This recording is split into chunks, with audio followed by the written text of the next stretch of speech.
اگلی جو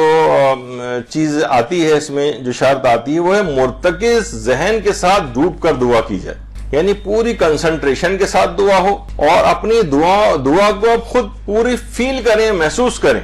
دیکھیے ہمارے ساتھ آج کل ایک چیز یہ بھی ہوگی، ہر چیز بہت سرسری انداز سے کرتے ہیں۔ اکثر جو ماہرین ہیں آج کل وہ عمومی جو زندگی ہوتی ہے اس میں بھی بات کرتے ہیں کہ مثلا اگر کوئی شخص جو ہے وہ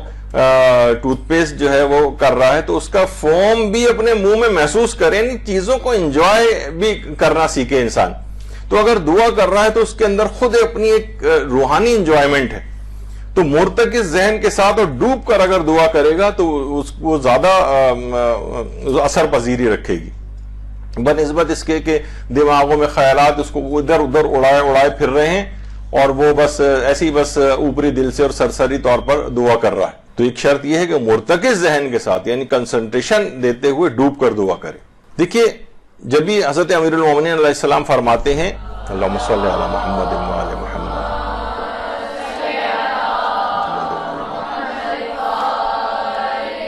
کہ دعا کا بہترین مددگار خشوع و خضوع ہے، یعنی جتنا خشوع و خضوع اس میں بڑھے گا یہ اتنا ہی دعا کی قبولیت میں مدد دے گا، اور جتنا آپ کے دماغ ادھر ادھر ہوگا اتنا ہی امکانات کم ہوں گے قبولیت کے۔ تو دعا کا مددگار ہے یہ ڈوب کر اور مرتکز دماغ کے ساتھ دعا کرنا۔ اچھا، پھر اس کے بعد علماء جو اس خاص فن کے ماہر ہیں دعاؤں کے اور عملیات کے، وہ کہتے ہیں کھانے یا لباس میں حیوانات کے اجزاء نہ ہوں۔ مثلا آپ نے لباس کوئی ایسا نہ پہنا ہو جو حیوانات کے اجزاء سے تیار شدہ ہو، چمڑے کی کوئی چیز پہنی ہوئی ہے، جیکٹ پہنی ہوئی ہے، کوئی اور بھی اس طرح کی چیز، یا کھانے میں بھی حیوانات کے اجزاء، مثلا گوشت زیادہ کھایا ہوا ہے، وہ فرماتے ہیں وہ تو ظاہر ہے ہر وقت آپ کوئی اس میں واجب و حرام والا مسئلہ نہیں ہے، لیکن یہ کہ قبولیت کے امکانات اور جو روحانیت کا جو لیول ہے وہ جانوروں کے، کہا جاتا ہے نا کہ اپنے پیٹوں کو جانوروں کو قبرستان نہ بناؤ، تو وہ انسان بہت زیادہ گوشت اور اس کی طرف اگر رغبت کرے تو کوشش کریں کہ ایسے جس وقت آپ وہ عملیات کر رہی ہوں یا کچھ خصوصی دعائیں کر رہی ہوں تو اس طرح کے کھانے یا جسم پر ایسی کوئی چیز نہ ہو جو جانوروں کے اجزاء پر مشتمل ہو۔ لیکن اگر بہرحال دعا تو ہر وقت کرنی چاہیے، اس میں اگر کبھی نہیں بھی ہے آپ کے پاس یہ امکانات اور آپ نے گوشت کھائے ہوا تو بہرحال دعا سے تو روگردانی نہیں کرنی چاہیے، لیکن بہرحال جو اس فن کے ماہرین ہیں انہوں نے یہ بات لکھی۔ پیاز اور لہسن کا استعمال نہ کیا جائے، مثلا منہ سے پیاز اور لہسن کی بو آ رہی ہے اور اسی میں آپ دعائیں کر رہی ہیں تو بہرحال دعا تو کی جا سکتی ہے، لیکن بہرحال یہ کہ علماء فرماتے ہیں کہ بہتر یہ ہے کہ ان چیزوں کا استعمال اس وقت نہ ہو۔ جب بھی نماز جماعت وغیرہ کے بھی جو احکام ہے تو اس میں یہ ایسے افراد کے لیے مکروہ قرار دیا گیا کہ منہ سے پیاز اور لہسن کی بو آ رہی ہو اور وہ نماز جماعت میں شرکت کے لیے جائے، تو یا اگر استعمال کیا ہوا بھی ہے تو منہ کو صاف وغیرہ کر لیا جائے کہ اس کی بو نکل جائے منہ سے، پھر اس کے بعد دعا کی جائے یا وہ عملیات انجام دیے جائیں۔ اسی طرح سے علماء فرماتے ہیں کہ خوشبو کا استعمال کیا جائے۔ خوشبو میں بھی ایک تو عام عطریات وغیرہ کی خوشبو بھی صحیح ہے، لیکن جو لکھی گئی ہیں چیزیں ان میں ایک ہے مشک ہے، عنبر ہے، یا مثلا کافور کی خوشبو بھی۔ اچھا، لوگ کہتے ہیں بھائی کافور یہ تو مردوں والی خوشبو ہے، تو بہرحال کافور کی خوشبو اس کا بھی اگر استعمال ہو تو یہ بھی علماء نے اس کو لکھا ہے، خوشبو کا استعمال کیا جائے جس وقت دعا انسان کرے یا کچھ عملیات کو انجام دے۔ دعا خوش الحانی سے پڑھی جائے، خوش الحانی سے۔ خوش الحانی کے کیا معنی ہیں؟ یعنی بہت اچھے الفاظ میں، بہت اچھی خوش الحانی کے ساتھ، بہت اچھی طرز کے اندر، اس طریقے سے کوشش کریں کہ لوگوں کو اپنی، ہوتا ہے نا عام طور پر پڑھتے ہوئے جا رہے ہیں جس میں کوئی کیف نہیں ہے، کوئی اتار چڑھاؤ نہیں ہے، کوئی لگ رہا ہوتا ہے کہ بس یہ بس ایک ریل گاڑی کی طرح سے بہت سی دعائیں جو ہیں پڑھی جا رہی ہوتی ہیں جن کو دیکھنے سننے میں بھی اتنا اچھا نہیں لگتا۔ تو دعا کے سلسلے میں بھی یہ بات رہے کہ خوش الحانی ہونی چاہیے، بہت اچھے طریقے سے اگر پڑھی جائے گی دعا تو اس کی اثر پذیری، آپ کا بھی دل لگے گا اس کے اندر،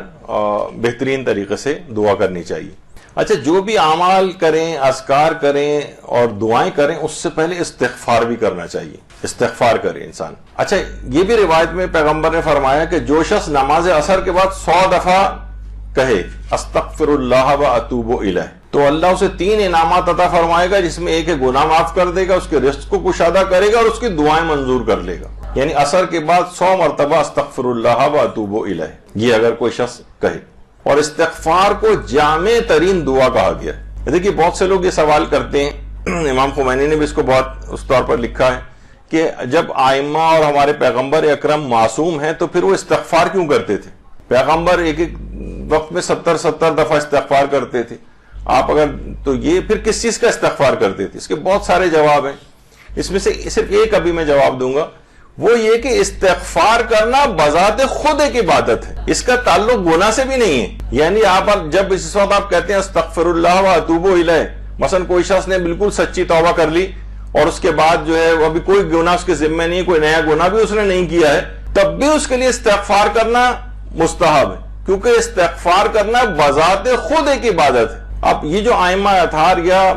پیغمبر اکرم جو استغفار کرتے تھے وہ بعنوان دعا کرتے تھے، ظاہر ہے کہ جو مقام عصمت پہ فائز ہو وہ کسی گناہ کے سلسلے میں تو استغفار نہیں کرے گا، تو یہ خود ایک دعا ہے اور دعا کرنے کی بہرحال تاکید آئی ہے، تو استغفار بذات خود بھی ایک دعا، جب بھی استغفار کو جامع ترین دعا بھی کہا گیا ہے، جامع ترین دعا ہے، اور استغفار گناہوں کو مٹا دیتا ہے، اور یہ چھٹے امام نے فرمایا کہ یقین جان لو کہ استغفار جامع ترین دعا ہے، یعنی اگر یہ آپ نے دعا کر لی تو اس سے بہتر اتنی جامع کوئی دعا ہی نہیں، یعنی اس کے بعد شاید اگر آپ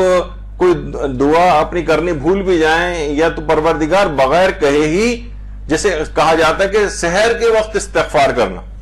یعنی انسان اگر وقت سحر استغفار کرے تو خواہ اس کے جو شرائط کو پورا نہ بھی کرے تب بھی وہ اس کا استغفار قبول ہو جاتا ہے۔ یعنی ہوتا ہے نا کہ بہت دیکھیں استغفار کی بھی شرطیں ہیں، لیکن سحر کے وقت استغفار بغیر شرط و شرائط کے بھی استغفار کو قبول کروا دیتا ہے۔ تو بہرحال خود استغفار کے اندر تو ہمیشہ اپنے سب سے پہلے وہ اپنے سے پہلے سنا تھا نا پروردگار میں ان گناہوں کو معاف کر دی تو قبولیت دعا میں رکاوٹ بنتے ہیں، استغفار کرنے سے وہ تمام موانعات برطرف ہو جائیں گے، وہ گناہ معاف ہو جائیں گے جو قبولیت دعا میں رکاوٹ بن رہے ہیں، اب آسانی کے ساتھ آپ کی دعا قبول ہوگی۔ تو یہ ایک بہت اہم ہے۔